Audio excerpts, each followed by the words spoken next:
वस्त्रावृता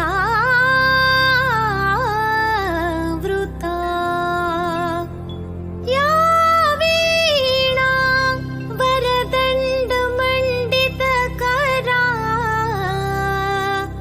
या श्वेत पद्मासना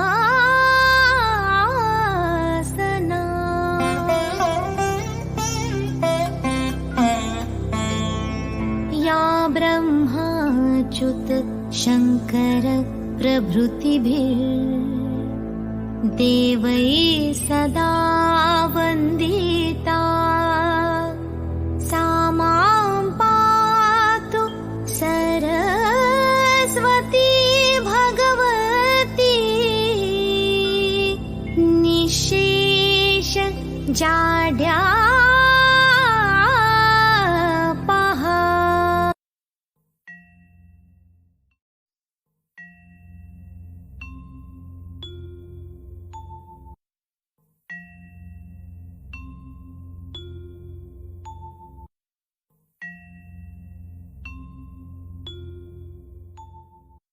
नमस्कार, मेरा नाम साक्षी राय है। मैं कक्षा MA हिंदी साहित्य द्वितीय वर्ष चतुर्थ सेमेस्टर की छात्रा हूँ एवं शासकीय सरोजिनी नायडू कन्या स्नातकोत्तर स्वशासी महाविद्यालय में अध्ययनरत छात्रा हूँ।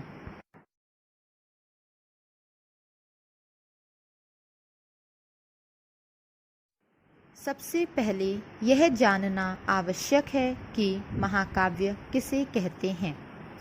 महाकाव्य काव्य की सर्वाधिक महत्वपूर्ण विधा है। इसमें जीवन की महत्वपूर्ण घटनाओं या जीवन की समग्रता का कलात्मक ढंग से वर्णन किया जाता है।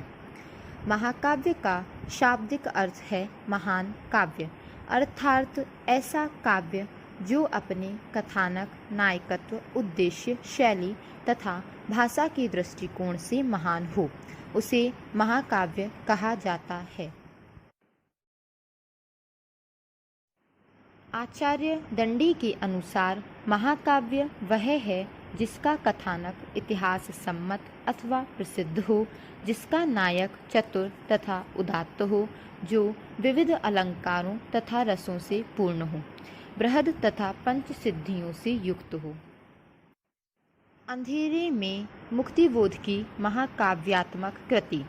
अब हम अंधेरे में कविता के महाकाव्यत्व पर चर्चा करेंगे। अंधेरे में मुक्तिबोध की सबसे लंबी कविता है। यह 8 खंडों में बटी हुई है। इसका रूप प्रबंधात्मक है तथा भाव राजनीतिक है। इस राजनीतिक भाव या संवेदना में केवल द्वंद्व के स्वर ही भास्वर हैं। यह द्वंद्व मार्क्सवाद का प्रतिनिधिक तत्व है, जो उसके द्वंद्वात्मक भौतिकवाद की धुरी है। इस वाद में द्वंद्व ही विकास को गति देता है। अंधेरे में कविता में कवि द्वारा जिस जनक्रांति की बात की गई है वह वस्तुतः एम्प्रेस मिल के मजदूरों द्वारा वेतन में वृद्धि के लिए की गई हड़ताल थी। यह कविता मुक्त छंद में लिखी गई। यह छंद वार्णिक और मात्रिक छंदों की अग्रिम कड़ी में है। मुक्तिबोध इस कविता में पूंजीवादी तत्वों की भर्त्सना में बहुत तख्त हो गए। साहित्य का परम उद्देश्य मनुष्य तक पहुंचना है। साहित्य का संबंध मनुष्य मात्र से ही है, जहां सारा खेल संवेदना का है। राजनीति में तो संवेदना व्यक्त भर कर दी काफ़ी है। साहित्य में संवेदना का कार्य तब पूर्ण होता है जब व्यक्ति संवेदित हो जाए, प्रवृत्त हो जाए। मुक्तिबोध की कविता में यह गुण नहीं है। इनकी कविता के भाव बुद्धि के जटाजूट में फटक कर रह जाते हैं। ये चित्त को बेचैन ही कर सकते हैं, शांत नहीं। अंधेरे में कविता में भी कवि ने द्वंद्व का प्रयोग किया। ऐसा द्वंद्व जो कवि के अंतर्मन एवं बहिर्मन में प्रज्वलित था। मुक्तिबोध की काव्य पंक्तियाँ रसविहीन व लयहीन हैं। अंधेरे में कविता का काव्य शिल्प फैंटेसी है। सन 1960 ईस्वी के आसपास अमेरिकी साहित्य में इस काव्य शिल्प की बड़ी गूंज थी। मुक्तिबोध ने इसे सीधे वहीं से ग्रहण किया है। फैंटेसी का अर्थ होता है स्वप्न चित्र अथवा कल्पना चित्र। इसमें यथार्थ में घटित घटनाओं का स्वप्न चित्र बनाकर प्रस्तुत किया जाता है। मुक्तिबोध मार्क्सवाद और अस्तित्ववाद से प्रभावित थे और उन्होंने समकालीन समाज के साथ अपना गहरा असंतोष व्यक्त किया। संजय के गौतम के अनुसार मुक्तिबोध उत्तर औपनिवेशिक भारत में सबसे प्रभावशाली मार्क्सवादी हिंदी कवि थे और हिंदी कविता में आधुनिकता के संस्थापकों में से एक थे। अंधेरे में कविता में उन्होंने यथार्थ को फैंटेसी अर्थात स्वप्न में बदला है। यह कविता उनके लिए एक दुःस्वप्न है। हम जानते हैं स्वप्न में दिख रहे दृश्यों में कोई तरतीब नहीं होती, कोई क्रम नहीं होता, दृश्य में कोई अनुक्रम नहीं दिखते। रचना में यथार्थ स्वप्न जैसा दिखे, इसके लिए मुक्तिबोध ने कुछ तथ्य जोड़ दिए। जैसे कविता की काव्य वस्तु में शहर में मार्शल लॉ लगने का जिक्र तो किया गया है, किंतु उस परिस्थिति का जिक्र नहीं किया जिस कारण मार्शल लॉ लगा। वह परिस्थिति नागपुर एम्प्रेस कपड़ा मिल के मजदूर की हड़ताल थी। कविता में इस हड़ताल को उन्होंने जन क्रांति कहा। किसी कविता के महाकाव्यत्व को सिद्ध करने के लिए उस कविता को निम्न प्रतिमानों पर खड़े उतरना आवश्यक है। अंधेरे में कविता के संबंध में ये प्रतिमान इस प्रकार हैं। उदात्त कथानक। महाकाव्य का कथानक उदात्त होना चाहिए। कथानक इतिहास सम्मत, विस्तृत तथा श्रेष्ठ हो। अंधेरे में कविता का कथानक इतिहास सम्मत है, परंतु वह एक घटना पर ही आधारित है जो एक मिल मजदूरों की हड़ताल पर आधारित है, जिसे कवि ने जन क्रांति कहा है। उदात्त उद्देश्य। महाकाव्य का उद्देश्य उदात्त होना चाहिए। उसकी सार्थकता महत्वपूर्ण कार्य सिद्धि में होती है। अंधेरे में कविता में कवि अंधेरे के माध्यम से अपने आत्म तत्व को खोजकर अपने को समूची मानवता से जोड़ने का प्रयास करता है। इस कविता में कवि का दोहरा चिंतन है।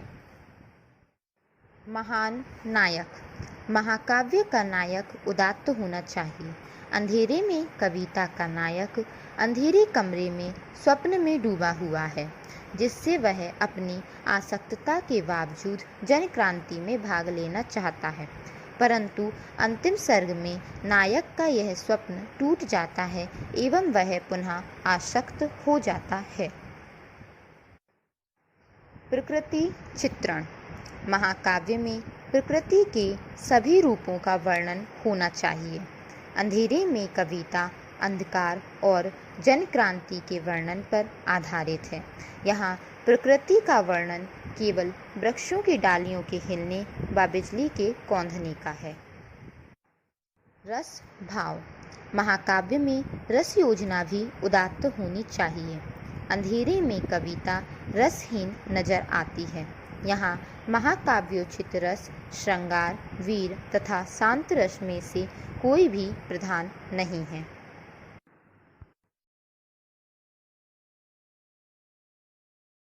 8 या 8 से अधिक सर्ग। महाकाव्य के लिए आवश्यक है कि कविता में 8 या 8 से अधिक सर्ग हों। अंधेरे में कविता में 8 सर्ग हैं। 8 महाकाव्य में जीवन की विशद व्याख्या होना चाहिए। अंधेरे में कविता में जीवन की केवल एक घटना का स्वप्न फैंटेसी में वर्णन है। अतः मेरी नज़र में अंधेरे में मुक्तिबोध की एक लंबी कविता है। यह महाकाव्य के सभी गुण ना समेटे होने के कारण महाकाव्यात्मक कृति नहीं कही जा सकती। इस कविता में ना तो कोई रस प्रधान है, ना ही कोई लय है। इसका नायक आसक्त एवं स्वप्न में डूबा हुआ है। प्रकृति का वैसा वर्णन नहीं है जैसा प्रसाद के कामायनी तुलसी के रामचरितमानस में है, और ना ही इस कविता का कथानक संपूर्ण जीवन की व्याख्या को समेटे है। यह केवल एक जन क्रांति की घटना को समेटे है। अतः अंधेरे में मुक्तिबोध की एक लंबी कविता है, जिसमें महाकाव्य के कुछ गुण तो हैं, परंतु वह फिर भी महाकाव्य नहीं कही जा सकती। आभार। मैं साक्षी राय अपनी शिक्षिका महोदया डॉक्टर ललिता त्रिपाठी मैडम की सदैव आभारी रहूंगी कि उन्होंने मेरे सीसीई प्रथम के विषय अंधेरे में मुक्तिबोध की महाकाव्यात्मक कृति पर शोध करने में मेरा मार्गदर्शन किया एवं मुझे इस विषय पर कार्य करने के लिए आवश्यक ज्ञान प्रदान किया।